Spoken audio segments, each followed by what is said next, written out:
طیالسی اور ابو نعیم نے سعید بن زید بن عمر بن نفیل سے روایت کی کہ میرے والد اور ورقہ بن نوفل دونوں دین کی جستجو اور تلاش میں نکلے اور وہ موصل میں ایک راہب کے پاس پہنچے۔ اس نے زید سے پوچھا تم کہاں سے آ رہے ہو؟ زید نے کہا حضرت ابراہیم علیہ السلام کے تعمیر کردہ بیت اللہ سے۔ اس نے کہا کس چیز کے ارادے اور تلاش میں نکلے ہو؟ زید نے جواب دیا سچے دین کی۔ راہب نے کہا لوٹ جاؤ کیونکہ وقت آ گیا ہے کہ ذات گرامی کا ظہور ہو جس کے لیے تم اپنی سرزمین سے دور سرگرم جستجو ہو۔ امام بغوی نے اپنی معجم میں، طبرانی اور حاکم نے اسے صحیح کہا، اور ابو نعیم نے بروایت اسامہ بن زید بن حارثہ سے نقل کیا کہ نبی کریم صلی اللہ علیہ وسلم نے زید بن عمر بن نفیل سے ملاقات کی اور حضور صلی اللہ علیہ وسلم نے اس سے کہا اے چچا، میں یہ کیا دیکھ رہا ہوں کہ تمہاری قوم تم سے دشمنی رکھتی ہے۔ انہوں نے کہا ان کی یہ بات بغیر اس کینے کے ہے جو مجھ میں ان کی طرف سے ہے۔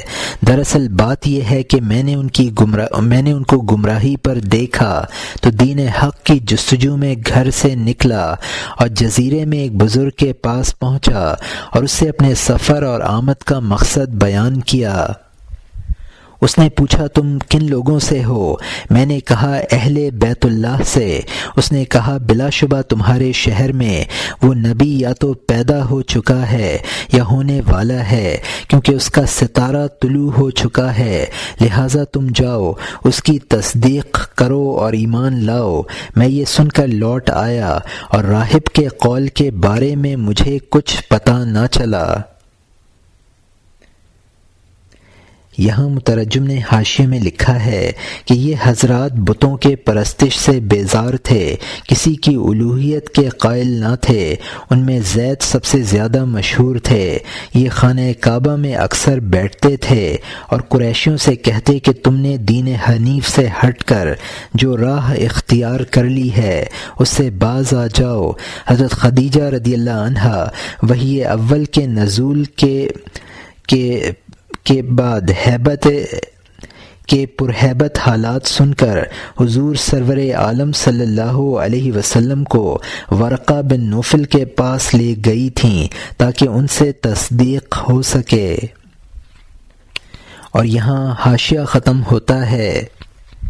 ابن سعد اور ابو نعیم نے عامر بن ربیعہ سے روایت کی کہ عامر نے کہا مجھے زید بن عمر بن نفیل مکہ مکرمہ سے غار حرا کی جانب جاتے ہوئے ملے۔ اس زمانے میں ان کے اور ان کی قوم کے درمیان اس بات پر رنجش تھی کہ انہوں نے پوری قوم کے عقیدہ اور عمل کے خلاف طرز فکر اختیار کر لیا تھا۔ ان کی اصنام پرستی سے بیزار ہو کر کنارہ کش ہو گئے تھے۔ اس ملاقات میں زید نے عامر سے کہا اے عامر، میں نے قوم کی مخالفت اور ملت ابراہیمی کی پیروی شروع کر دی ہے۔ میں اس کی عبادت کرتا ہوں جس کی وہ عبادت کرتے تھے، اور میں اس نبی کا منتظر ہوں جو حضرت اسماعیل علیہ السلام کی اولاد اور نسل عبد المطلب سے ہوں گے، جن کا نام احمد صلی اللہ علیہ وسلم ہوگا۔ میرا خیال ہے کہ میں ان کے زمانے کو پا سکوں گا۔ میں ان پر ایمان لاتا ہوں اور ان کی تصدیق کرتا ہوں اور گواہی دیتا ہوں کہ وہ اللہ کے نبی ہیں۔ اگر تمہاری زندگی وفا کرے اور ان کے عہد سعادت کو پاؤ تو میری جانب سے ان پر سلام عرض کرنا۔ اے دوست عامر، میں آنے والے نبی کی کچھ علامتیں بتاتا ہوں تاکہ وہ ذات گرامی تم پر پوشیدہ نہ رہ سکے اور بغیر کسی ادنیٰ تأمل کے تم ان کو پہچان سکو۔ وہ ہادی برحق میانہ قد ہوں گے، جسم پر بال زیادہ ہوں گے نہ کم، آنکھوں کا رنگ شربتی ہوگا اور دونوں شانوں کے درمیان مہر نبوت ہوگی۔ نام آپ صلی اللہ علیہ وسلم کا احمد ہوگا۔ یہ شہر ان کی ولادت اور بعثت کا مقام ہے۔ بعد میں ان کی قوم جلا وطن اور اور خارج الدیار کر دے گی اور وہ یثرب کو ہجرت کر جائیں گے، پھر باطل حق کے مقابل نہ ٹھہرے گا۔ یہاں مترجم نے حاشیے میں لکھا ہے کہ یثرب یا یثرب مدینۃ الرسول کا قدیم نام ہے جس کے معنی خارزار کے ہیں، اور یہاں حاشیہ ختم ہوتا ہے۔ اے میرے رازدار عامر، متنبہ ہو جاؤ کہ ان کے ساتھ تم پرفریب طرز عمل مت اختیار کر بیٹھنا۔ تم کو معلوم ہونا چاہیے کہ میں دین ابراہیمی کی تلاش میں ملکوں اور شہروں گھوما ہوں، اور ہر ذی علم و نیک نہاد یہودی، نصرانی اور زرتشتی نے یہی بتایا کہ یہ دین تو تیرے پیچھے آ رہا ہے، اور انہوں نے تقریباً بالاتفاق یہی علامتیں مجھے سکھائیں جن کو میں نے تم سے بیان کر دیا ہے، اور وہ بتاتے تھے کہ بس اسی ایک نبی کا آنا باقی ہے۔ عامر نے کہا، جب میں نے زید بن عمر کے اس پورے واقعے کو حضور صلی اللہ علیہ وسلم کے سامنے بیان کیا تو آپ صلی اللہ علیہ وسلم نے زید کے لیے رحمت کی دعا فرمائی اور کہا، میں ان کو جنت میں دامن پھیلائے دیکھ رہا ہوں۔ ابن سعد نے بروایت شعبی عبد الرحمن بن زید بن الخطاب سے روایت کی کہ زید بن عمر بن نفیل نے بتایا کہ میں شام کے ایک راہب کے پاس گیا اور میں نے اس سے بت پرستی اور یہودیت و نصرانیت سے اپنی بیزاری کا ذکر کیا تو اس نے جواب میں کہا، اے مکہ کے بیٹے، تم دین ابراہیمی کا نظام چاہتے ہو، وہ تم کو کہیں بھی نظر نہ آئے گا، تم مکے ہی کو لوٹ جاؤ، کیونکہ اللہ تعالیٰ تمہاری قوم سے تمہارے ہی شہر میں ایک نبی مبعوث فرمائے گا جو حضرت ابراہیم علیہ السلام کے دین حنیف کو بھی ارتقاء و تکمیل کے ساتھ جاری و نافذ کرے گا، اور وہ بارگاہ خالق میں اکرم الخلائق ہے۔ ابو نعیم نے بروایت ابی امامہ باہلی عمر بن عبسہ سلمی سے روایت کی، انہوں نے کہا، میں زمانہ جاہلیت ہی میں اپنی قوم کے اصنام سے بیزار ہو گیا تھا۔ میرا خیال تھا کہ یہ پرستش اصنام کا طریقہ و مسلک قطعی باطل ہے۔ اس زمانے میں مجھے ایک اہل کتاب ملا، اس سے میں نے افضل دین کے بارے میں پوچھا۔ اس نے کہا، مکہ مکرمہ میں ایک شخص پیدا ہوگا جو اصنام پرستی اور شرک کو مٹائے گا اور وحدہ لا شریک کی بندگی کی طرف بلائے گا اور افضل دین کو لائے گا، تو جب تم اس کا ذکر سنو تو اس کی دعوت دین پر لبیک کہنا۔ اس کے بعد میرا یہ ایک وظیفہ ہو گیا کہ مجھے جو شخص بھی مکے سے آیا ہوا ملتا میں اس سے مکے کے مخصوص حالات کے بارے میں دریافت کرتا۔ جب کوئی خاص خبر دریافت نہ ہوتی تو پھر میں اپنے گھر کو لوٹ جاتا۔ ایک مرتبہ چند سوار ملے اور مکے کی خبریں پوچھنے پر انہوں نے کہا، کوئی خاص خبر نہیں ہے۔ اس کے بعد بھی میں راستے پر بیٹھا رہا کہ ایک سوار تیزی سے میرے قریب پہنچا۔ میں نے اس سے پوچھا، تم کہاں سے آ رہے ہو؟ اس نے کہا، مکہ سے۔ میں نے پوچھا، کیا کوئی خاص خبر ہے؟ اس نے جواب دیا، ہاں، ایک شخص نے پوری قوم اور اپنے آباء و اجداد کے مراسم عبودیت سے نفرت و بیزاری کا اظہار کر دیا ہے اور صرف ایک معبود کی بندگی کی طرف بلاتا ہے۔ تو میں نے سوچا شاید یہ شخص وہی ہے جس کا انتظار کرتا ہوں۔ چنانچہ میں مکہ مکرمہ آیا اور حضور صلی اللہ علیہ وسلم کو موجود پایا۔ میں نے عرض کیا آپ صلی اللہ علیہ وسلم کون ہیں؟ حضور صلی اللہ علیہ وسلم نے ارشاد فرمایا میں نبی ہوں۔ میں نے پوچھا نبی کسے کہتے ہیں؟ فرمایا رسول کو۔ میں نے عرض کیا کس نے آپ کو بھیجا ہے؟ فرمایا اللہ تعالی نے۔ میں نے سوال کیا آپ کے بھیجنے کا مقصد کیا ہے؟ فرمایا کہا گیا ہے کہ تم صلہ رحمی کرو، جان و مال کی حفاظت کرو، راستوں کو مامون کرو، بت شکنی کر کے صرف خدائے واحد کی بندگی اختیار کرو۔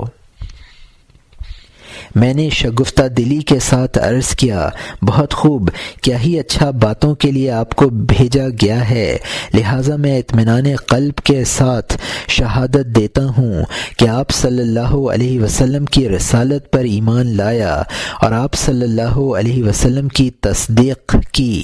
پھر میں نے عرض کیا میں آپ کے ساتھ رہوں یا آپ صلی اللہ علیہ وسلم کی جو رائے ہو؟ فرمایا تم دیکھ رہے ہو کہ جو دعوت دین میں دے رہا ہوں لوگ اسے کس قدر تلخ اور ناگوار سمجھ رہے ہیں، لہٰذا تم اپنے گھر ہی رہو، اور جب تم کو معلوم ہو کہ فلاں مقام پر ہجرت کر کے پہنچ چکا ہوں تو تم وہاں میرے پاس پہنچ جانا، اب واپس چلے جاؤ۔ چنانچہ جب میں نے سنا کہ حضور صلی اللہ علیہ وسلم مدینہ طیبہ ہجرت کر کے پہنچ چکے ہیں تو میں بارگاہ رسالت میں حاضر ہوا۔ اس حدیث کو انہی الفاظ میں ابن سعد نے بروایت شہر بن حشب عمر بن عبسہ سے روایت کیا ہے۔ ابو نعیم اور ابن عساکر نے حضرت ابو ہریرہ رضی اللہ عنہ سے روایت کی کہ مجھے معلوم ہوا ہے کہ بنی اسرائیل کو جب ان پر بخت نصر کے غلبے سے بے شمار مصائب پہنچے، ان کی وجہ سے وہ منتشر اور ذلیل و خوار ہو کر تتر بتر ہو گئے۔ وہ اپنی کتاب میں محمد رسول اللہ صلی اللہ علیہ وسلم کے اوصاف حمید پاتے تھے، مثلاً یہ کہ وہ عرب کی بستیوں میں سے کسی ایک بستی میں ظاہر ہوں گے جہاں کھجوروں کے درخت ہوں گے۔ پھر جب وہ ملک شام پہنچے تو منتشر ہو کر حصے بکھرے ہو گئے، ہر حصے کے لوگوں میں گھل مل گئے، شامی اور یمنی مخلوط ہو گئے۔ میں جہاں کھجوروں کے درخت دیکھتا اور دوسرے مذکورہ اوصاف پاتا ٹھہر جاتا کہ شاید حضور صلی اللہ علیہ وسلم سے طلب سعادت کا موقع مل جائے۔ یہاں تک کہ اولاد ہارون علیہ السلام جو توریت کی حامل تھی یثرب میں آ کر ٹھہری، ان کے بزرگ اور پیر مرد اس حال میں فوت ہوئے کہ وہ محمد صلی اللہ علیہ وسلم پر اعتقاد و ایمان رکھتے تھے کہ آپ باسط فرمائیں گے، اور اپنی آئندہ اور نوخیز نسل کو نصیحت کرتے کہ جب وہ تشریف فرما ہوں تو اطاعت امر و تعاون کریں۔ انجام کار جس نے ان کی نسل میں حضور صلی اللہ علیہ وسلم کو پایا، انہوں نے انکار کا رویہ ہی اختیار کیا، باوجود یہ کہ وہ خوب واقف تھے۔ ابو نعیم نے حضرت حسان بن ثابت رضی اللہ عنہ سے روایت کی، انہوں نے کہا واللہ میں اپنے گھر میں 7 سالہ بچہ تھا اور میری حالت یہ تھی کہ جو کچھ سنتا یا دیکھتا اسے یاد رکھتا۔ ایک روز میں والد کے ساتھ تھا کہ ہمارے پاس ایک نوجوان آیا جس کو ثابت بن دحاک کہتے تھے۔ اس نے بتایا کہ بنی قریظہ کے ایک یہودی کا خیال ہے کہ وہ نبی پیدا ہو گیا ہے جو ہماری کتاب کی مانند لائے گا، اور عاد کی مانند تم کو قتل کرے گا۔ نیز حسان رضی اللہ عنہ نے کہا میں صبح کے وقت اپنی چھت پر تھا تو میں نے ایک ایسی آواز سنی، ایک ایسی آواز جو اس سے پہلے کبھی نہ سنی تھی۔ دفتن ایک یہودی مدینے کے قلعے پر نظر آیا، اس کے ہاتھ میں مشعل تھی۔ لوگ جمع ہونے لگے اور کہنے لگے تیری خرابی ہو، تجھے کیا ہو گیا؟ حضرت حسان رضی اللہ عنہ کہتے ہیں میں اس کے بولنے کی آواز سن رہا تھا۔ اس نے کہا یہ ستارہ احمد کا ہے جو طلوع ہوا ہے، اور ہمیشہ اس ستارے کا طلوع اور نبوت کا ظہور ایک ساتھ ہوتا ہے، اور اب انبیاء علیہم السلام میں بجز احمد کے کسی کا ظہور و شہود باقی نہیں ہے۔ حسان نے کہا اس پر لوگوں نے اس کا مضحکہ اڑایا اور اس کی بات پر حیران ہوئے، اور حضرت حسان رضی اللہ عنہ نے 120 سال عمر پائی، جس میں سے نصف زمانہ جاہلیت میں اور باقی عمر اسلام میں گزری۔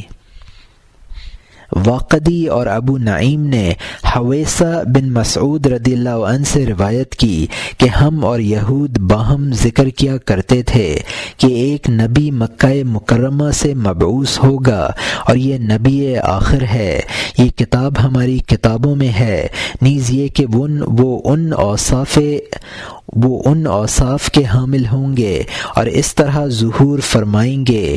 علاوہ ازیں حضور صلی اللہ علیہ وسلم کے بارے میں عہد و پیمان بھی لیا جاتا تھا۔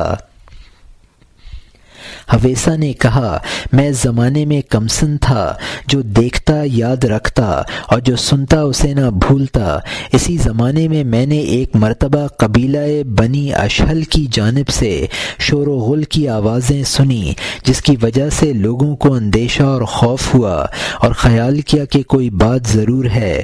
پھر آوازیں کچھ آہستہ ہوئیں، پھر بلند ہوئیں، اب ہم گوش بر آواز ہو گئے تو ہم نے سنا بنی اشہل کے لوگ پکار رہے تھے اے ساکنان یثرب، یہ ستارہ تو احمد کا ہے اور اس کے طلوع پر ان کو بھی پیدا ہونا چاہیے۔ حویصہ نے کہا اس اعلان یا پکار کو ہم نے کچھ تعجب سے سنا، پھر بہت زمانہ گزر گیا اور اس واقعے کو ہم بھول گئے، اور اس عرصے میں ظاہر ہے پیدائش و اموات کا عمل جاری رہا اور میں بھی ایک اچھی عمر کا شخص ہو گیا۔ اب پھر حسب سابق شور و غل ہوا، کوئی کہہ رہا تھا اے یثرب کے باشندوں، بلا شبہ اس نبی کی بعثت ہو گئی اور اس کے پاس وہ ناموس اکبر آتے ہیں جو حضرت موسیٰ علیہ السلام کے پاس آتے تھے۔ یہاں مترجم نے حاشیے میں لکھا ہے کہ ناموس اکبر احکام الہی لانے والا جبرائیل علیہ السلام ہیں، اور یہاں حاشیہ ختم ہوتا ہے۔ اس کے بعد زیادہ عرصہ نہ گزرا تھا کہ میں نے سنا مکہ میں ایک شخص نے نبوت کا دعویٰ کیا ہے، پھر ہماری قوم کے نکلنے والے نکلے اور تاخیر کرنے والے تاخیر کرتے رہے۔ 9 عمر لوگ ایمان لائے مگر میرے لیے حکم الہی نہ ہوا تھا، یہاں تک کہ رسول اللہ صلی اللہ علیہ وسلم تشریف لائے اور میں مسلمان ہوا۔ ابن سعد اور ابو نعیم نے حضرت ابن عباس رضی اللہ عنہما سے روایت کی کہ قریظہ، نذیر، فدق اور خیبر کے یہود رسول اللہ صلی اللہ علیہ وسلم کی بعثت سے پہلے آپ کے اوصاف اپنی کتابوں کے اندر پاتے تھے کہ آپ صلی اللہ علیہ وسلم کا مقام ہجرت مدینہ طیبہ ہے۔ پھر جب حضور صلی اللہ علیہ وسلم پیدا ہوئے تو اخبار یہود نے کہا کہ آج رات احمد مجتبی پیدا ہوں گے، اس لیے کہ ستارہ طلوع ہو گیا۔ پھر جب اعلان نبوت پایا تو انہوں نے کہا بلا شبہ اعلان نبوت فرما دیا۔ وہ سب آپ صلی اللہ علیہ وسلم کو پہچانتے تھے اور آپ صلی اللہ علیہ وسلم کا اقرار اور توصیف کیا کرتے تھے۔ ابن سعد اور ابو نعیم اور ابن عساکر نے ابی نحلہ سے روایت کی، انہوں نے کہا کہ بنی قریظہ کے یہود اپنی کتابوں میں رسول اللہ صلی اللہ علیہ وسلم کے باب الذکر کا درس دیا کرتے تھے، اور آپ صلی اللہ علیہ وسلم کے اوصاف کی تعلیم اپنے بچوں کو دیا کرتے تھے، اور آپ صلی اللہ علیہ وسلم کا نام اور مقام ہجرت مدینہ طیبہ ان کو بتایا کرتے تھے۔ پھر جب رسول اللہ صلی اللہ علیہ وسلم نے ظہور فرمایا تو حسد و عصبیت کی بنا پر منکر ہو گئے۔ ابو نعیم نے بروایت حضرت ابو سعید خدری رضی اللہ عنہ روایت کی کہ میں نے اپنے باپ مالک بن سنان کو یہ کہتے سنا کہ میں ایک روز بنی عبد الاشحل کے پاس کچھ باتیں کرنے گیا، میں نے یوشا یہودی کو کہتے سنا کہ اس نبی کا ظہور زمانہ قریب ہے، جس کا نام احمد مجتبیٰ صلی اللہ علیہ وسلم ہے، اور وہ حرم سے ظاہر ہوگا۔ لوگوں نے پوچھا اس کی علامت و شناخت بتا دیجئے۔ اس نے کہا نہ وہ پستہ قد ہوگا نہ طویل قامت، آنکھوں میں سرخ ڈورے ہوں گے، اون کا لباس پہنے گا، دراز گوش پر سواری کرے گا، اور اس کے شانے پر تلوار آویزاں ہوگی، اور یہ شہر یعنی مدینہ منورہ اس کا ہجرت کا مقام ہوگا۔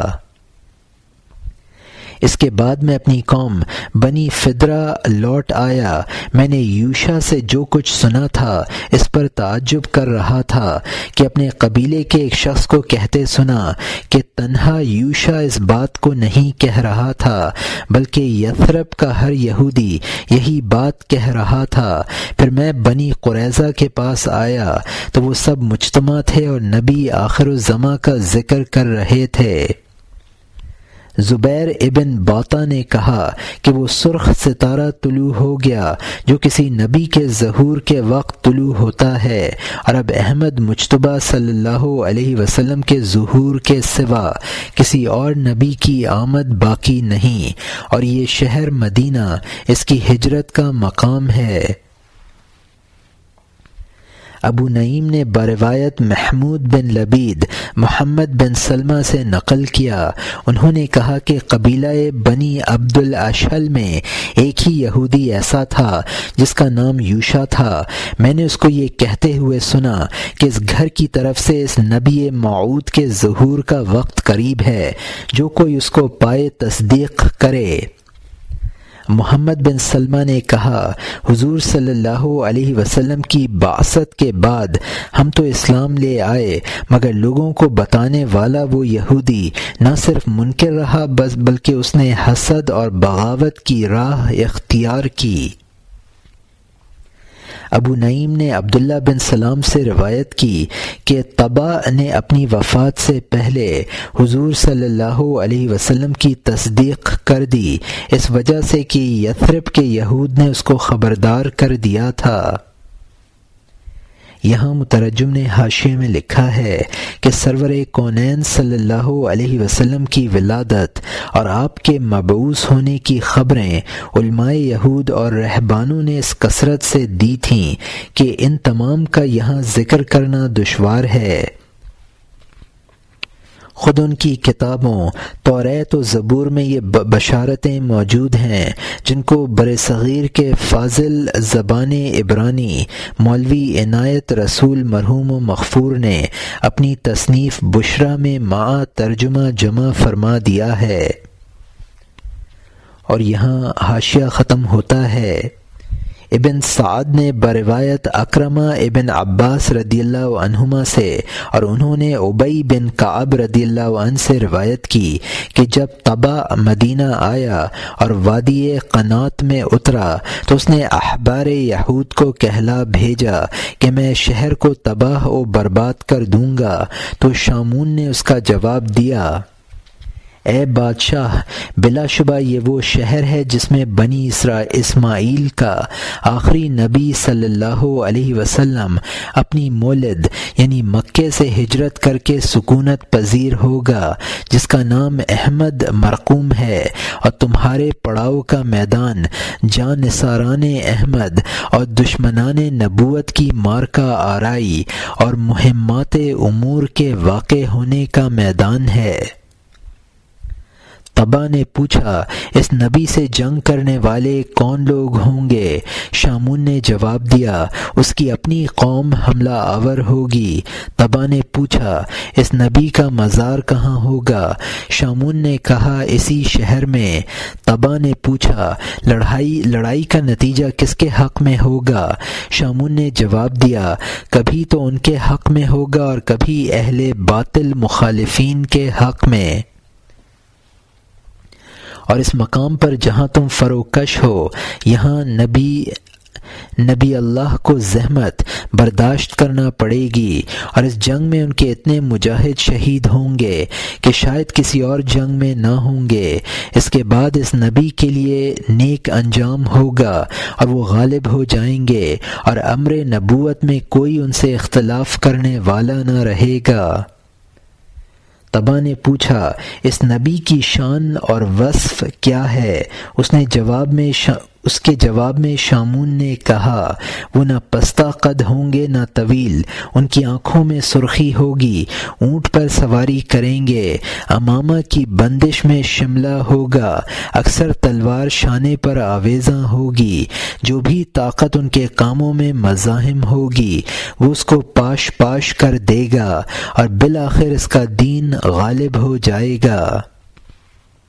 ابن سعد نے بروایت عبد الحمید بن جعفر روایت کی، اور وہ اپنے والد سے روایت کرتے ہیں کہ زبیر بن باتا یہود کا سب سے بڑا عالم تھا۔ اس نے ذکر کیا، میں نے اس کتاب کو حاصل کر لیا جس کو میرا باپ مجھ سے چھپاتا تھا۔ اس میں نبی احمد مبشر کا ذکر تھا کہ وہ علاقہ گرم یعنی مکہ مکرمہ میں پیدا ہوگا، اور اس کی یہ اور یہ اوصاف ہوں گے۔ زبیر نے یہ بات اپنے باپ کے مرنے کے بعد بیان کی۔ رسول اللہ صلی اللہ علیہ وسلم ابھی مبعوث بھی نہ ہوئے تھے۔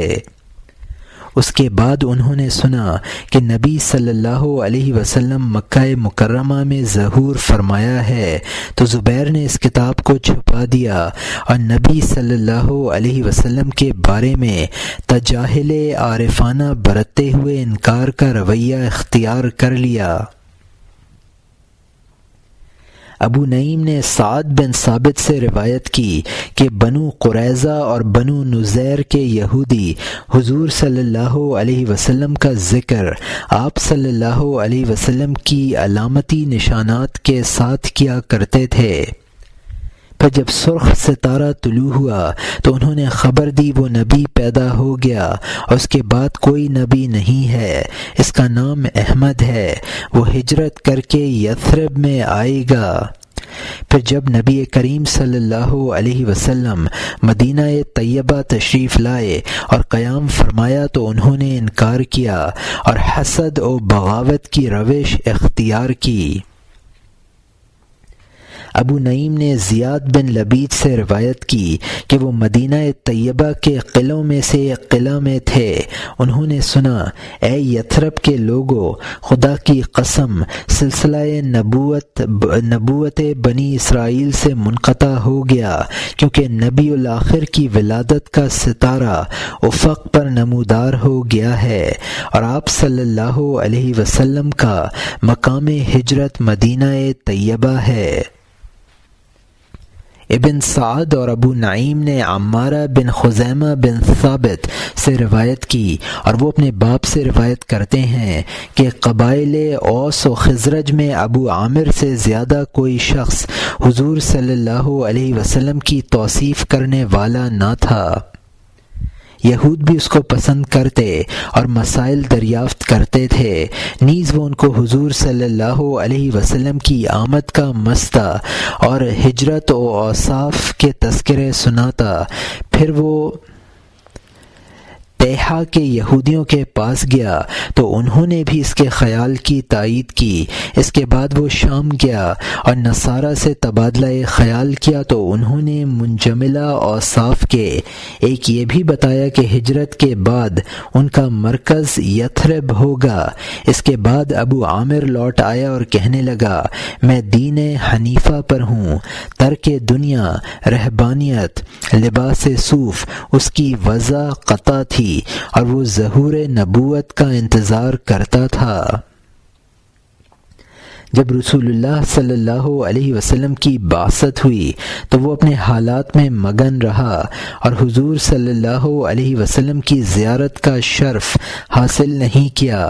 13 سال کے بعد ترک وطن کر کے آپ صلی اللہ علیہ وسلم یثرب آ گئے تو اس نے آپ صلی اللہ علیہ وسلم کی قیادت، سیادت اور سعادت کی عظمتوں کو دیکھ کر رشک و رقابت اور حسد و بغاوت کا طریقہ اختیار کیا۔ ایک دن وہ حضرت صلی اللہ علیہ وسلم کی خدمت میں آیا اور کہا اے محمد آپ کس چیز کے ساتھ مبعوث ہوئے ہیں؟ حضور صلی اللہ علیہ وسلم نے فرمایا حنیفیت کے ساتھ۔ اس نے کہا آپ صلی اللہ علیہ وسلم حنیفیت کے ساتھ دوسری چیزوں کی آمیزش کرتے ہیں۔ حضور صلی اللہ علیہ وسلم نے فرمایا میں روشن اور واضح حنفیت لایا ہوں، اور ارشاد فرمایا علماء یہود و نصارہ میری شناخت اور اوصاف کے بارے میں جو کچھ تجھ سے بیان کرتے تھے وہ کہیں نظر آتے ہیں؟ اس نے کہا آپ صلی اللہ علیہ وسلم ان اوصاف کے حامل نہیں ہیں۔ اس کے جواب میں حضور صلی اللہ علیہ وسلم نے فرمایا تو جھوٹ بولتا ہے۔ اس نے کہا میں جھوٹ نہیں بولتا۔ اس مرحلے پر آپ صلی اللہ علیہ وسلم نے فرمایا جھوٹ بولنے والے کو اللہ تعالی اس حال میں موت دے کہ لوگوں نے اسے دھتکار دیا ہو اور وہ پھر بے سہارا رہ جائے۔ اس پر اس نے کہا آمین۔ پھر وہ قریش مکہ کے پاس چلا گیا، یہودیت کو ترک کر کے قریش کے ساتھ راہ و رسم مشرکانہ کو اختیار کر لیا۔ ابو نعیم نے بروایت ابن اسحاق جعفر بن عبداللہ بن ابی الحکم سے مذکورہ 12 حدیث کی مانند روایت کی، مگر اس میں اتنا زیادہ ہے کہ ابو عامر مکہ چلا گیا، پھر جب مکہ فتح ہو گیا اور طائف اور اہل طائف جب مسلمان ہو گئے تو انہوں نے اس کو برداشت نہ کیا تو یہ شام میں چلا گیا اور پھر وہیں دل گرفتہ، بے سہارا اور بے یار و مددگار رہ کر مر گیا۔ ابو نعیم نے ابو سلمہ بن عبد الرحمن بن عوف رضی اللہ عنہ سے نقل کیا کہ کعب بن لوی بن غالب جمعہ کے قومی اجتماع میں اس طرح خطاب کرتا تھا اے برادران قوم، غور سے سنو اور خبردار ہو جاؤ، رات تاریک اور دن روشن ہے، زمین بچھونا اور آسمان ہماری چھت ہے، پہاڑ میخ اور سارے رہنما اور پچھلے اگلوں کی مانند ویسے ہی مرد و عورت ہیں اور روح پرانی ہونے والی ہے، لہٰذا تم صلہ رحمی کرو، حقوق قرابت کی حفاظت کرو، اپنے اموال کو بڑھاؤ۔ تم نے کسی مرنے والے کی بازگشت دیکھی یا دیکھا کہ کوئی مردہ دوبارہ اٹھا؟ آخرت تمہارے سامنے ہے اور آخرت اس اندازہ و گمان کے سوا ہے جو تم بتاتے ہو اور جس کا ذکر کرتے ہو۔ اپنے حرم کو زینت دو اور اس کی تعظیم کرو اور اس کو مضبوط تھامو، کیونکہ ان قریب اس کے لیے ایک عظیم خبر ہونے والی ہے اور بہت جلد اس حرم سے عزت والا نبی ظہور کرنے والا ہے۔ نہار واللیل کل ادب بحادث سواء علینا لیلها ونہارها علی غفلت یاتی النبی محمد بخبر اخبار صدوق خبیرها۔ یعنی روزانہ دن و رات توبہ نو رونما ہوتے ہیں، ہم پر دن و رات سب یکساں ہیں۔ اچانک محمد نبی صلی اللہ علیہ وسلم تشریف لانے والے ہیں، وہ ایسی خبر دیں گے کہ جن کا خبر رکھنے والے بہت سچا ہے۔ خدا کی قسم، اگر میں شنوائی اور بینائی اور دست و پا رکھنے والا ہوتا تو ان کی عہد نبوت میں ان کے مشن کے لیے ایسی محنت اور سرگرمی سے کوشاں ہوتا جس طرح ایک شتر محنت کش اور مشقت گیر ہوتا ہے، اور ایسی تیزی دکھاتا جس طرح کہ اونٹ اپنی طویل منزل مقصود تک پہنچنے میں دکھاتا ہے۔ پھر کہا یا لیتنی شاہد نجواء دعوی حین العشیرت تبغی الحق خذلانا، یعنی کاش میں ان کی دعوت کے دور میں موجود ہوتا جبکہ قبائل حق کو چھوڑنے کی خواہش کریں گے۔ چنانچہ قعب بن لوی کے مرنے اور حضور صلی اللہ علیہ وسلم کی بعثت کے درمیان 560 برس کا زمانہ تھا۔ ابو نعیم نے بروایت ابن اسحاق زہری سے نقل کیا، انہوں نے سعید بن مسیب سے، انہوں نے ابن عباس رضی اللہ عنہما سے کہ قیس بن ساعدہ اپنی قوم کا عکاص کے بازار میں خطبہ دیا کرتا تھا۔ وہ اپنے خطبے میں کہتا ان قریب اس جگہ سے حق عام ہوگا، اور پھر اپنے ہاتھ سے مکے کی طرف اشارہ کرتا۔ لوگ پوچھتے وہ حق کیا ہے؟ وہ جواب دیتا ایک شخص کشادہ رو سیاہ چشم لوی بن غالب کی نسل سے ہوگا، وہ لوگوں کو کلمہ اخلاص، ابدی زندگی اور کبھی کم نہ ہونے والی نعمتوں کی طرف بلائے گا، تم اس کی دعوت کو قبول کرنا۔ اگر میں اس کی بعثت تک زندہ رہتا تو سب سے پہلے اس کی طرف دوڑ کر جانے والا ہوتا۔ خرائطی نے کتاب الحواتف میں اور ابن عساکر نے جامع بن جبران سے نقل کیا ہے کہ جب اوس بن حارثہ کی وفات کا وقت قریب آیا تو اس نے اپنے بیٹے مالک کو وصیت کی۔ اس کے بعد اس نے یہ اشعار پڑھے شہدت اسرای مال محرق و ادرک عمری صیحت فی الحجر نسلم ارزا ملک من الناس واحدا ولا شوقت الا الى الموت والقبر، یعنی آل محرق کی جنگ کے دن میں ان قیدیوں میں موجود تھا، اور میری عمر کو عذاب الہی نے مقام ہجر میں پا لیا تھا۔ تو اس دن نہ کسی دولت مند اور سرمایہ دار کو اور نہ کسی بے مایہ اور محتاج کو دیکھا مگر یہ کہ وہ موت اور قبر کی طرف جا رہا تھا۔ قصیدہ ان شعروں تک اس نے پڑھا الم یاتی قومی ان اللہ دعوی یفوز بها اہل السعادہ والبر، کیا میری قوم کو یہ معلوم نہ ہوا کہ اللہ کی طرف سے دعوت ہے، اس دعوت کے ذریعے سعادت مند اور نیکوکار کامیاب ہوں گے۔ اذ بعث المبعوث من آل غالب بمکۃ فیما بین زمزم والحجر، جس وقت وہ منتخب کائنات مبعوث ہونے والا آل غالب سے حرم مکہ میں زمزم اور حجر اسود کے درمیان ظہور کرے گا۔ ہنالک نابغوا انصر ببلادکم بنی عامر ان السعادۃ فی النصر، اس وقت اپنے علاقوں سے اٹھ کر اس کے ساتھ مؤثر تعاون کرنا لازمی ہے۔ اے بنو عامر، بلا شبہ تمہاری سعادت نصرت کرنے میں ہی ہے۔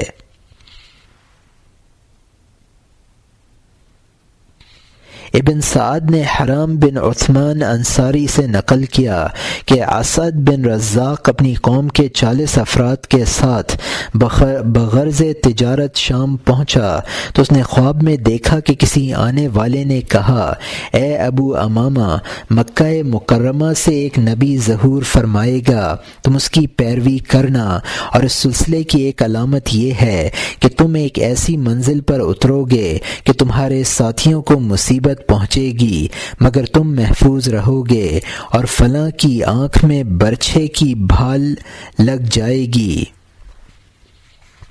پھر وہ ایک منزل پر اترے تو ان سب افراد کو رات میں وبائی طاعون نے گھیر کر تیری قبر کھودی گئی، اور قریب تھا کہ تیری ماں تجھ پر روتی، اور کیا تو نہیں دیکھ رہا ہے کہ ہم نے اس کی قبر کو تیرے سوا دوسرے شخص کے لیے بدل دیا، اور قسل نامی شخص کو اس میں رکھ کر پتھروں سے بھر دیا؟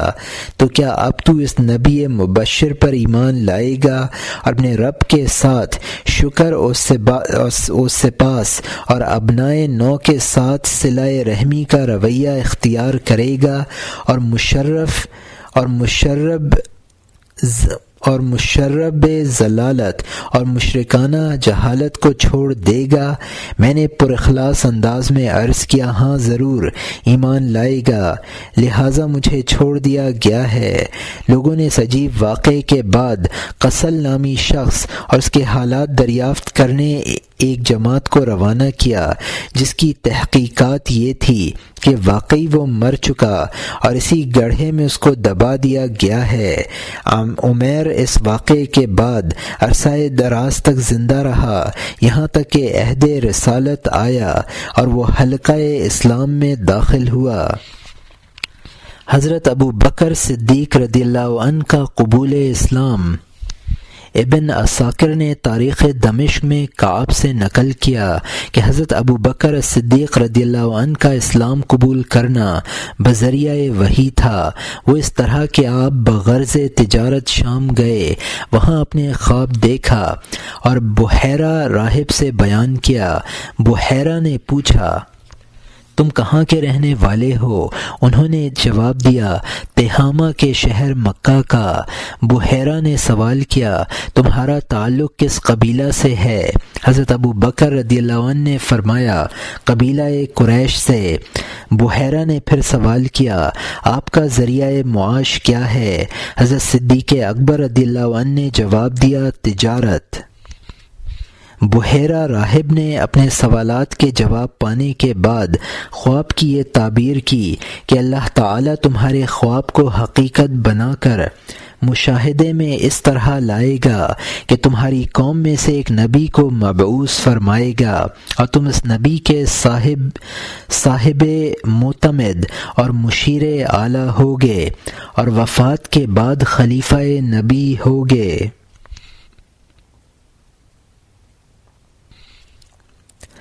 حضرت صدیق اکبر رضی اللہ عنہ نے اس واقعہ تعبیر خواب کو پوشیدہ ہی رکھا، یہاں تک کہ نبی آخر الزماں صلی اللہ علیہ وسلم مبعوث ہوئے۔ اس وقت حضرت صدیق اکبر رضی اللہ عنہ حاضر ہوئے اور عرض کیا کہ اے آقا، آپ کے دعوی نبوت کی دلیل کیا ہے؟ حضور صلی اللہ علیہ وسلم نے فرمایا، وہ خواب جس کو تم نے شام میں دیکھا تھا۔ آپ یہ جواب سن کر حضور صلی اللہ علیہ وسلم سے چمٹ گئے، پیشانی پر بوسہ دیا اور سمع و طاعت اور استجابت و شبہات کے ملے جلے جذبات کے ساتھ کہا، اشہد انک رسول اللہ، میں گواہی دیتا ہوں کہ بے شک آپ اللہ کے رسول ہیں۔ ابن عساکر نے ابن عبد الرحمن سے نقل کیا، انہوں نے اپنے والد ابن عساکر نے ابن عبد الرحمن سے نقل کیا، انہوں نے اپنے والد اور انہوں نے اپنے دادا سے روایت کی کہ حضرت ابو بکر صدیق رضی اللہ عنہ سے پوچھا گیا کہ آپ نے عہد اسلام سے قبل دلائل نبوت کی قبیل سے کچھ دیکھا تھا؟ آپ نے جواب دیا، ہاں، اور مزید کہا کہ کوئی شخص قرشی یا غیر قرشی ایسا نہ تھا جسے آثار و دلائل نبوت سے کچھ معلوم نہ ہوا ہو۔ میں زمانہ جاہلیت میں درخت کے نیچے بیٹھا ہوا تھا کہ دفتن ایک ٹہنی میرے اوپر اس قدر جھکی کہ سر کے قریب آ گئی۔ میں حیران تھا کہ عجیب بات ہے کہ اتنے میں درخت مذکور سے آواز سنی، وہ کہہ رہا تھا کہ ایک نبی کا ظہور ہونے والا ہے اور تم کو تمام لوگوں سے زیادہ اپنے آپ کو اس کی سپردگی میں دینا ہے۔